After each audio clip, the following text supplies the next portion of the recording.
دلته یو دکاندار راته ویل دا هفته په هفته یو بوجي وړه وړي.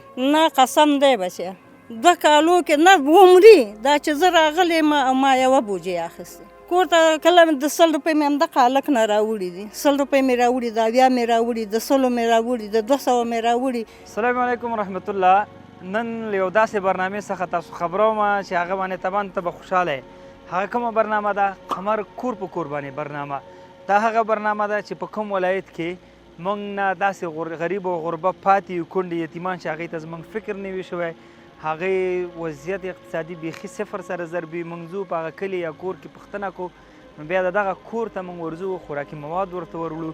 که چېرته غواړئ په دغه برنامه کې یا په دغه پروګرام کې ته هم موږ سره یو ځای شي، نو لاندې وټساپ شماره درته ښکاري، آنلاین مرستو لپاره لینکونه شته.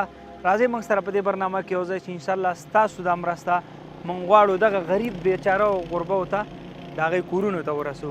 البته یادونې وړې بولم چې دا هغه فامیلونه دي چې دوی هېڅ څوک هم نه لري. دا هغه فامیلونه دي چې دوی ته نه څوک خوراکي مواد ورکوي او نه په نورو پروګرامونو کې غواړي دی ځکه چا سره ارتباط نه لري او نه څوک لري بغیر د الله نه. نو دغه خلکو کورونو ته که غواړې ستا مرسته ورسیږي نو د قمر سره په دغه پروګرام یا برنامه کې یو ځای شه. راځئ ژوندی مثال یې وګورئ. دوستان تاسو به کتلي چې موږ مرستې ورکوو خصوصا په ژمي او روژه کې، خو اوس مې یو ذهن کې یو خبر دا راغله چې ځینې فامیلونه هغه داسې چې موږ ته څوک معرفي کوي نه او هغلته کور کې حتی څوک لري نه چې چېرته خپل اواز پورته کړي.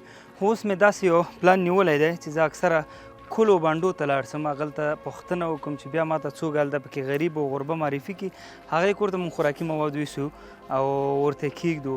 په ضمن کې هغې نه دا پوښتنه کړو چې تاسو څه کاروبار کوئ چې موږ د کاروبار زمینه ورته مساعده کړو.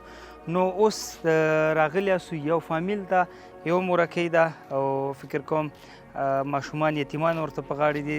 یو دکاندار راته وویل، ځایي دکاندار دی، چې دا موږ ته راځي د ورځې یو چارک 1 کیلو 2 کیلو وړه اخلي. نو دغه مورکۍ مې پیدا کړې، هم داخل ته کور حالات ګورو بیا به ورسو. ښه سلام علیکم خاله، خیر په خیر یاستئ؟ تاسو خو تیار دلته راغلي یاستئ؟ ښه دغه کور کې اوسیږئ؟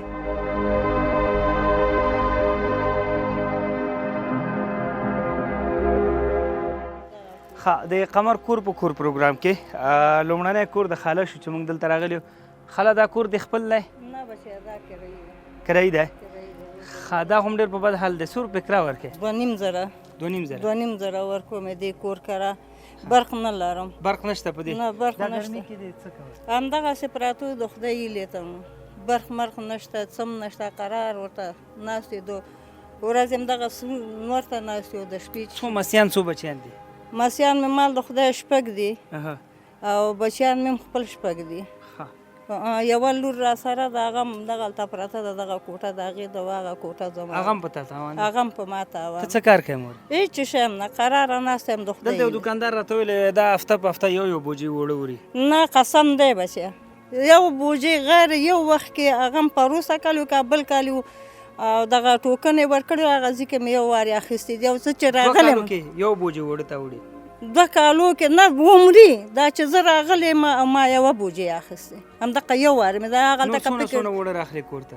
کور ته کله د 100 روپۍ واقعیت خبره وکړم، کله مې د 100 روپۍ مې همدغه هلک نه راوړي دي، 100 روپۍ مې راوړي، د 80 مې راوړي، د 100 مې راوړي، د 200 مې راوړي.